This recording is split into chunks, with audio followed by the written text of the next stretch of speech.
तनिषा भिसे या तरुणीला आज दीनानाथ मंगेशकर रुग्णालयाच्या हलगर्जीपणामुळे आणि अत्यंत असंवेदनशीलतेमुळे स्वतःचा जीव गमवावा लागला।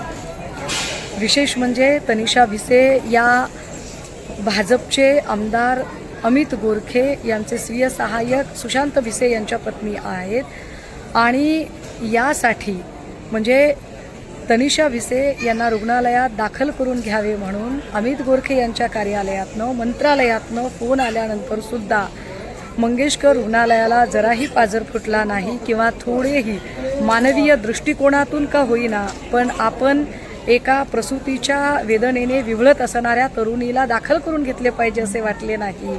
इतका उद्दामपणा, इतकं निर्ढावलेपण तेव्हाच येऊ शकतं जेव्हा सत्ताधाऱ्यांचं राजछत्र भरभक्कम पाठीशी असतं।